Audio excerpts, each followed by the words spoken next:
conquête de la souveraineté passe avant tout par l'exploitation des ressources nationales au profit de nos populations.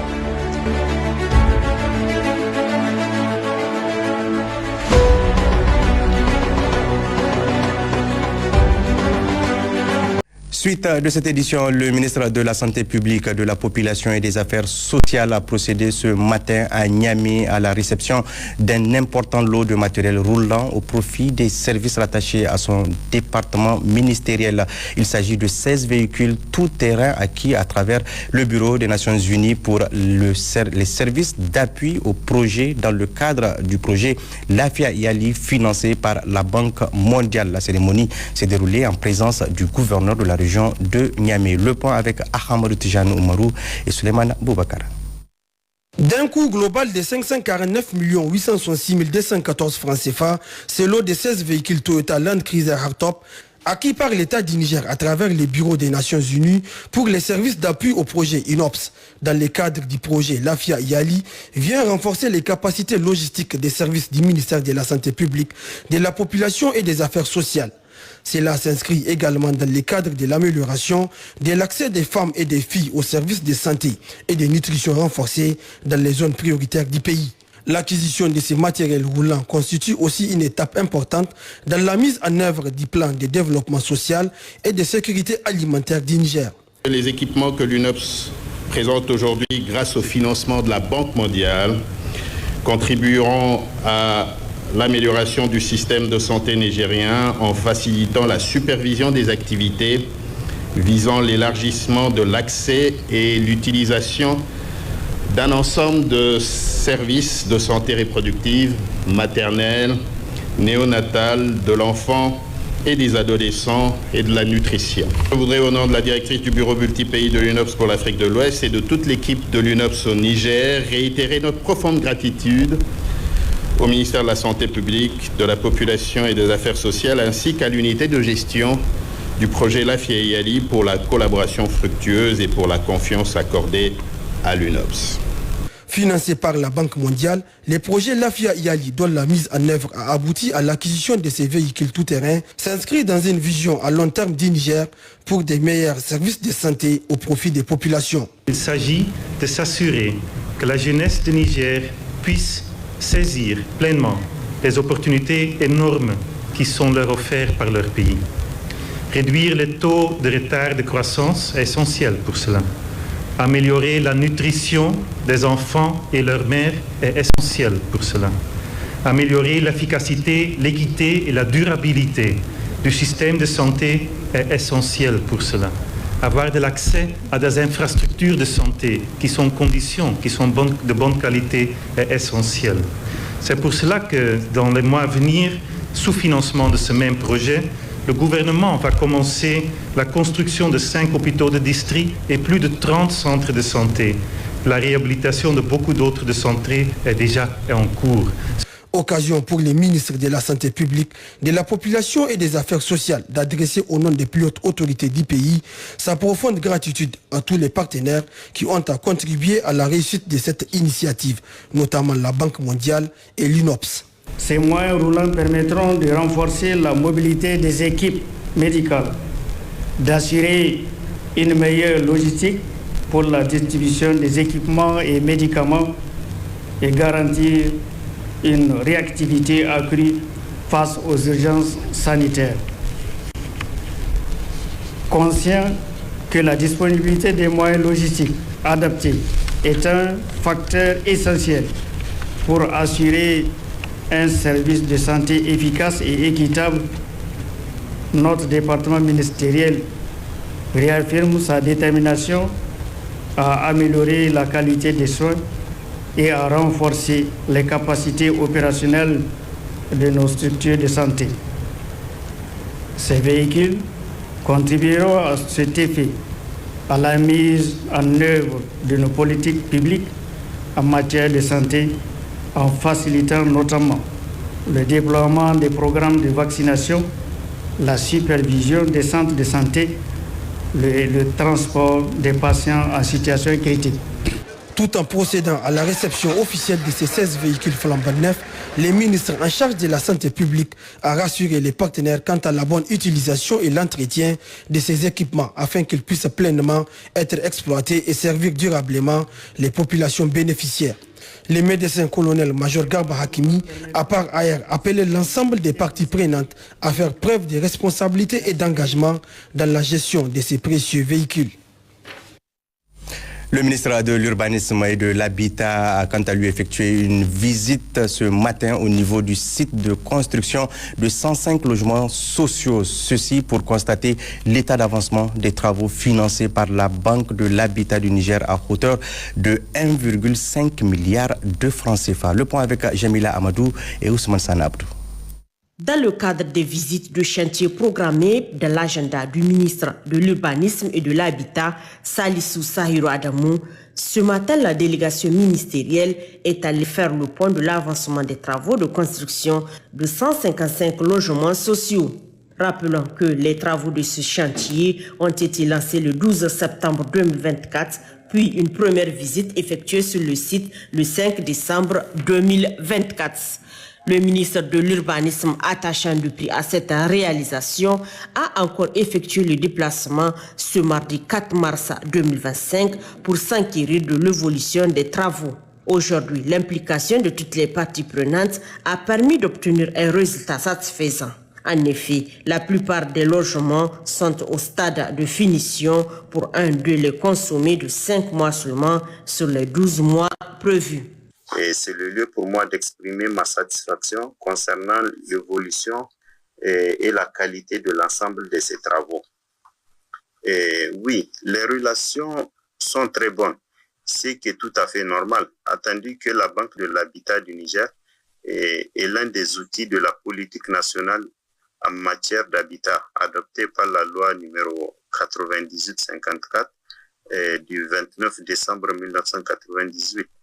De plus, comme la Banque de l'Habitat est un instrument de mise en œuvre de la politique dont il est chargé de l'exécution, le ministère chargé de l'Habitat a été le plus grand artisan de la création de cette institution, en relation bien entendu avec le ministère chargé des Finances. Et seulement, nous ne savons pas ce qui s'est passé pour faire en sorte que le ministère chargé de l'Habitat s'est trouvé non membre du conseil d'administration de cette banque, ce qui lui ôte la possibilité d'intervenir dans les décisions sur ces programmes d'action. Et sur ce, je puis déjà vous affirmer que je verrai qui de droit pour parvenir à une réparation de ce tort dans les meilleurs délais. Salissou Sahirou est venu également vérifier si le problème d'écoulement d'eau constaté pendant la saison pluvieuse a été pris en charge. Dans ce cadre, une première phase des travaux de chaussée drainante en pavé a été déjà réalisée sur fonds propres de l'État et ce en vue d'améliorer le cadre de vie des futurs propriétaires. Notre objectif, c'est d'offrir des logements décents aux travailleurs nigériens, conformément aux vœux des plus hautes autorités de notre pays, au premier rang desquels donc son Excellence, le général de brigade Abdraman Chani, et son Excellence, le Premier ministre, ministre de l'économie et des finances, Ali Mohamed Lamine Zain. Et pour ce faire, nous avons placé des techniciens permanents sur les chantiers qui assurent le suivi régulier des travaux. Et aussi, nous avons créé un comité technique de suivi des travaux et une cellule de supervision des travaux composée des représentants de mon département et ceux de la Banque de l'Habitat. Et le comité technique lui fait des visites et des réunions hebdomadaires de chantier sanctionnées par des procès-verbaux de réunion, et afin de trouver donc des solutions aux problèmes qui pourraient se poser sur les différents chantiers. Ce projet de construction de logements sociaux, qui comprend des villas de type F2, F3 et F4, s'inscrit dans le vaste programme des logements sociaux du CNSP et du gouvernement pour le bien-être des populations. 155 logements sociaux et non 105, autant pour moi. Autre aspect de cette édition, dans sa série habituelle de rencontres avec les opérateurs économiques, le ministère du Commerce et d'Industrie, à travers la Chambre de Commerce et d'Industrie du Niger, a effectué ce matin des visites dans les différents marchés de la ville de Niamey. Objectif, sensibiliser les opérateurs économiques sur la réduction des prix des produits de première nécessité, surtout pendant ce mois béni du Ramadan. Le point avec Naïtoullah Hassan et Issa Issa. Le Ramadan, mois de culte, de solidarité, un mois plein de bénédictions, raison pour lesquelles le ministère du Commerce, à travers la Chambre de commerce, a effectué une tournée des opérateurs économiques dans les différents marchés de la ville de Niamey. Cette rencontre vise à sensibiliser les commerçants à réduire les prix des produits de première nécessité afin d'alléger les souffrances des populations nigériennes, surtout en ce mois béni du Ramadan. Le marché d'Olé a constitué la première étape de cette visite. Ici, les commerçants semblent réceptifs car les légumes et autres produits frais sont abordables. Le marché de Katako, qui a constitué la deuxième étape de cette visite, la délégation a rencontré les vendeurs des céréales.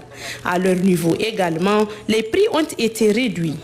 Le président régional de la Chambre de commerce, Ilmay Aya, a attiré l'attention de ces vendeurs de céréales pour qu'ils respectent davantage leur engagement à accompagner l'État nigérien. La troisième et la dernière étape de cette tournée a été celle des établissements Oudunoussa et Dantakoussa. Sur proposition du ministre du Commerce et de l'Industrie et à la demande de la Chambre de commerce, nous avons décidé au niveau du comité, à l'occasion du mois béni de Ramadan, le ministre nous a particulièrement recommandé d'aller vers les marchés et vers les détaillants. Donc nous sommes aujourd'hui dans cet établissement parce qu'il est à la fois grossiste, demi-grossiste et détaillant. Et à notre grande satisfaction, nous avons constaté presque partout où nous étions de passage que les prix sont cette année abordables. Vous savez, il y a 2 ou 3 mois de cela, le riz n'était pas accessible. Mais nous avons visité des boutiques, le prix du riz est cédé à environ 12 500, ce qui est une première et une satisfaction globale pour ce qui nous concerne, les consommateurs. En ce mois béni de Ramadan, mois de partage, de solidarité et de piété, les plus hautes autorités sollicitent les opérateurs économiques, grossistes, semi-grossistes, revendeurs et autres détaillants à revoir le prix des produits de grande consommation, et ceci pour accompagner la population à bien accomplir le jeûne qui est l'un des piliers de l'islam. À Dosso, le gouverneur de la région a tenu une réunion d'échange avec les opérateurs économiques de la région. Objectif, prendre les mesures en vue de réduire les prix des produits de première nécessité en cette période du mois béni de Ramadan. Le point avec Hannato Ali et Haris Garba. À l'entame de ce mois béni de Ramadan, le gouverneur de la région de Dosso, le colonel-major Bana Alassane, entouré de ses plus proches collaborateurs, a tenu à rencontrer les acteurs clés de l'économie, à savoir les opérateurs économiques de la commune de Dosso, pour échanger avec eux et voir comment alléger les prix des produits de première nécessité pour permettre aux fidèles musulmans d'accomplir leur rite en toute gaieté de cœur. Comme vous le savez, on est dans le mois béni de Ramadan, un mois sacré où tout bon croyant doit vraiment tout faire pour avoir l'absolution de ses péchés.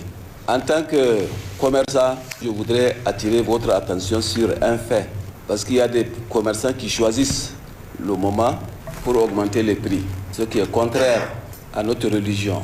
C'est un mois de pardon, un mois dans lequel vraiment il faut être flexible. Donc je vous demanderai vraiment de revoir vos prix. Il faut que ça soit abordable aux citoyens lambda. Ainsi, le président de la Chambre consulaire régionale de Dosso a salué cette initiative du premier responsable de la région. Nous sommes avec vous, nous sommes engagés à vous accompagner jusqu'au bout pour pouvoir atteindre les objectifs assignés à la région de Dosso. Les opérateurs économiques, par ma voix, vous disent qu'ils ont pris note. Ils ont accepté tout ce que vous venez de leur dire. Habituellement, pendant le mois de Ramadan, il y a beaucoup de spéculation sur les marchés. Mais de plus en plus, les opérateurs économiques eux-mêmes ont pris conscience de la nécessité d'apporter de l'aide aux plus nécessiteux. L'administrateur délégué de la commune urbaine de Dosso, Ibrahim Moussakouré, a aussi pris l'engagement de veiller sur les prix des produits afin d'éviter toute spéculation. Tout comme la direction du commerce qui procédera à des contrôles inopinés sur la validité des produits au grand bonheur des vaillantes populations. Les commerçants ont aussi rassuré le gouverneur qu'aucune augmentation des produits des céréales ne sera observée tout au long de ce mois. En conclusion, le colonel-major Bana Alassane a salué le patriotisme des opérateurs économiques et l'ensemble des populations de la région de Dosso et a promis de les rencontrer dans un bref délai pour débattre de certaines questions de leur. Et puis le préfet du département de Maine-Soroa a procédé hier au lancement officiel de la vente à prix modéré du sucre spécial Ramadan, une opération qui se déroulera dans les communes que compte le département. Abdraman Boukari pour le compte rendu. Dans le cadre de l'opération vente à prix modéré du sucre spécial Ramadan, c'est au total 20 tonnes qui ont été allouées au département de Maine-Soroa à l'effet de conduire la présente opération au niveau des localités de Ngelbeli, Maine-Soroa et Foulatari. La cérémonie qui consacre ainsi le lancement officiel de la dite opération, intervenue ce lundi au niveau du magasin au PVN, s'est déroulée sous la présidence du préfet du département de Maine-Soroa, le commandant Boubacar Hamma. C'était en présence des autorités administratives et communales des localités concernées et des responsables des différentes unités des forces de défense et de sécurité. Une occasion pour le préfet du département de Maine-Soroa, le commandant Boubacar Hamma, d'exprimer d'abord toute sa profonde gratitude et reconnaissance totale aux plus hautes autorités de ce pays, avec au premier rang le général de brigade Abdraman Tchani, président du Conseil national pour la sauvegarde de la patrie, chef de l'État, pour leurs efforts sans cesse au profit des populations nigériennes, avant de rassurer les uns et les autres que la présente opération ira droit aux légitimes bénéficiaires.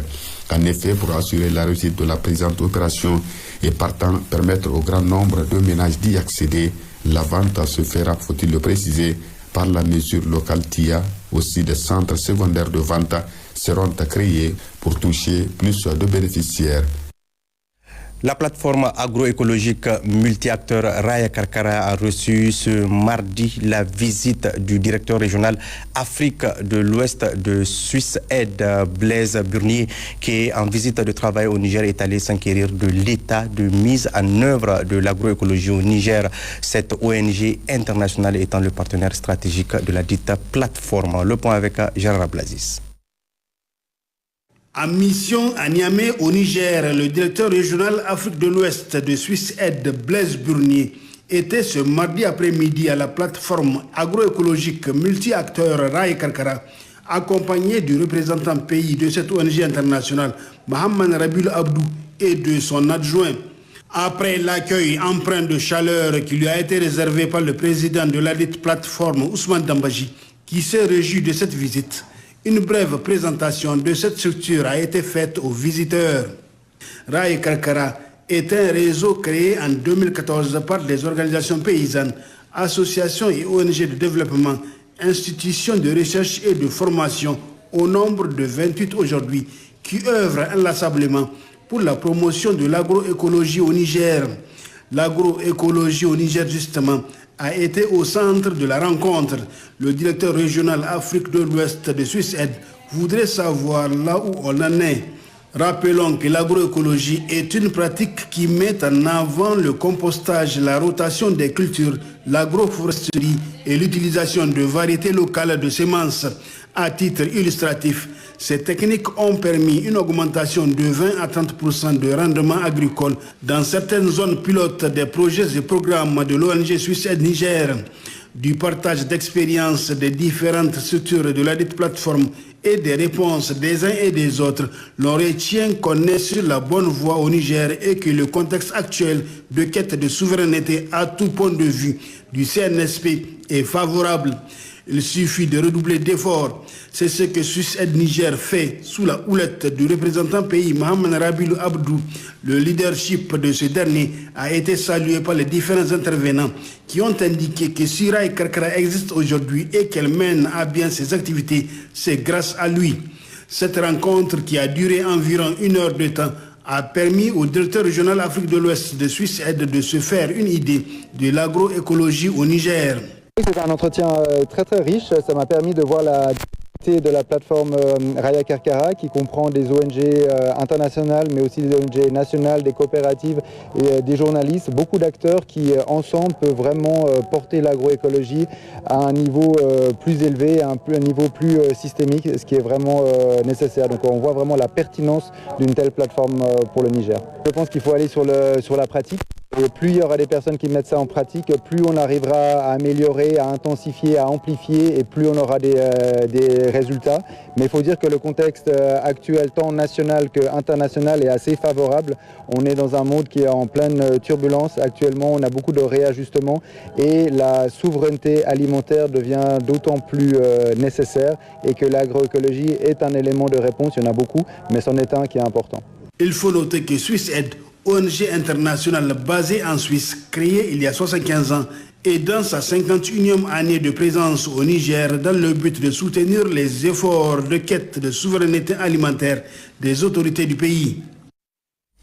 Le secrétaire général du gouvernorat de Niamey, représentant le gouverneur de la région, a présidé une réunion de cadrage pour les travaux d'urgence dans le cadre du projet intégré de développement urbain et de résilience multisectorielle PUDIREM. C'était en présence des administrateurs délégués des arrondissements communaux de Niamey, des chefs de projet et partenaires sociaux. Le point avec Khadija Hassan et Hassan Moussa. Cette réunion de cadrage pour les travaux d'urgence dans le cadre du projet intégré de développement urbain et de résilience multisectorielle PUDIREM, dont la cérémonie d'ouverture s'est déroulée ce matin au gouvernorat de Niamey, a pour objectif principal de définir ensemble les modalités de mise en œuvre des travaux qui visent à améliorer les infrastructures urbaines de notre ville tout en renforçant sa résilience face aux défis environnementaux et sociaux actuels. C'est avec un grand plaisir que je prends la parole aujourd'hui afin d'ouvrir cette réunion de cadrage consacrée à la mise en œuvre des travaux d'urgence pour la réalisation des caniveaux, collecteurs, chaussées drainantes, bitumées dans notre ville, Niamey. Le secrétaire général, représentant le gouverneur de la région de Niamey, a précisé que le choix de l'entreprise pour conduire les travaux n'est pas fortuit.